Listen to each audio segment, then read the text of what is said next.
So, in the world of psychedelics, there's always a chance that you're going to have a bad trip. There's always a chance, whether that be because you're not in the proper mindset or the people around you aren't really the kind of people that you vibe with, whatever it may be, there's always a chance that it could be bad. There's a thing in tripping called ego death, where I'm not entirely well versed in this whole field of psychedelics and stuff like that. All I generally know is you feel like you have died. You feel like you don't exist, nothing exists, you don't matter. It's a existential crisis on steroids. Correct me if I'm wrong, but that's how I interpret it. Now relate that to a psychotic episode. In a psychotic episode, you are completely depending on how severe it is, you are detached from reality, whether that be partially or fully. Whether that be because you're delving into very intense hallucinations or delusions or even negative symptoms. Negative symptoms are things like lack of motivation, depression, stuff like that. When it comes to being in a DMT episode, your brain is very, very active. And I'm not saying that it's not active on a normal basis, because of course it is. Just to keep your heart beating and your organs working. That takes brain power, that takes effort.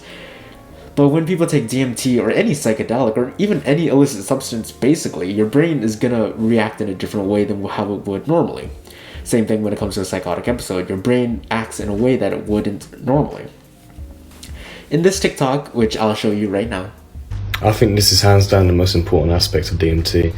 It doesn't matter kind of what you go through. It's crazy as hell, and it's impossible, and it's kind of really, really scary.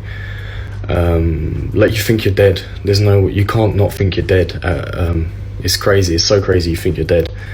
But then when you come back to life and you're like, it's just kind of like so overwhelming. It's like, oh my God, like, I'm not dead.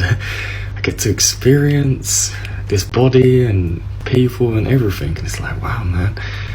It just makes you so much more grateful, because you're like, take everything for granted until it's all taken away from you, and more than taken away from you, like obliterated, and transformed into something that you don't understand at all. Yeah.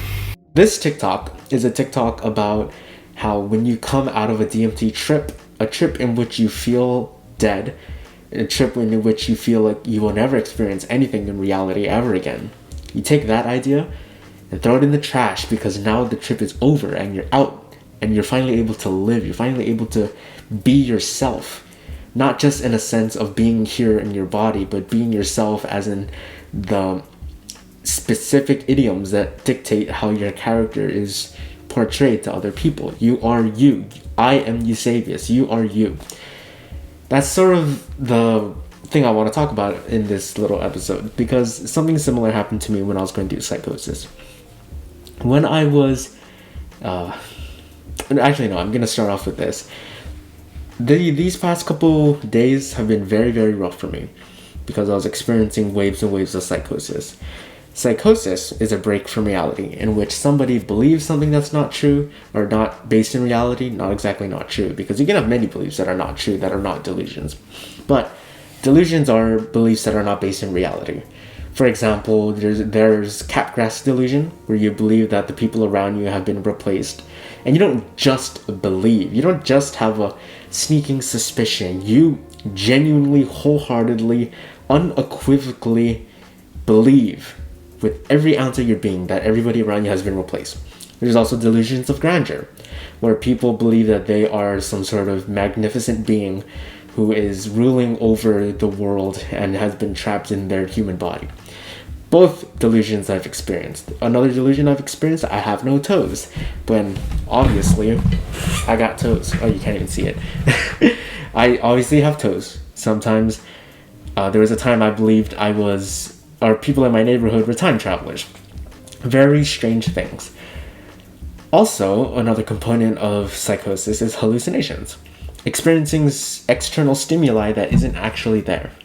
Whether that be visual hallucinations, tactile hallucinations, olfactory hallucinations, taste hallucinations, hearing hallucinations, any external stimuli that your senses pick up that isn't actually there. So that's psychosis. There's also negative symptoms, like I mentioned before, depression, lack of motivation, and there's also anxiety. People get paranoid. There used to be an entire subcategory of a psychotic disorder, schizophrenia, that is called paranoid schizophrenia. There's paranoid schizophrenia, there's catatonic schizophrenia, there's, I think, delusional schizophrenia. But ever since the DMS, the Diagnostical Statistical Manual, which is a manual used to diagnose people with mental illness, that was rewritten into its 5th version, and there are no other subcategories of schizophrenia. There are different types. It exists on a spectrum that I'm on. So, to understand everything that I've just said, you basically just need to know 2 things.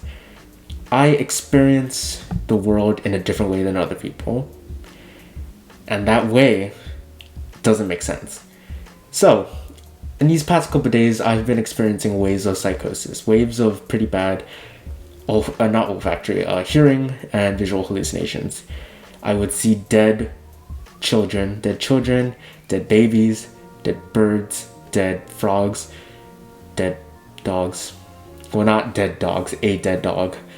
My dog, littered all over the place, dead. It's not fun to talk about. But the relief that I got when the voices in my head finally stopped, when the things that I've seen finally stop, when that happens, I get this sense of relief. Thank God it's over. I'm finally me again. The voices are gone, the visions are gone, I am fine. And even though that took a long time, it's a lot easier to manage when you're on medication. And I sort of relate with the people in that video because, oh my gosh, I am myself. I am me. I'm not some brain floating on a rock that's floating in a vast world of stars and gas and plasma and matter.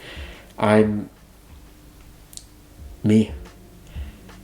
And it's sort of the same existential revelation, I guess you would like to call it, that some people have when they are experiencing a come down from a trip on DMT. Trust me, if you have schizophrenia, it's not gonna be like this. Everybody's experience is different. I'm able to overcome my demons in a matter of days or weeks. I know for some people, it takes months. For me, it took 3 weeks. Eventually, it reached its climax, and I passed that. So for almost an entire month, I was extremely psychotic. And nobody knew.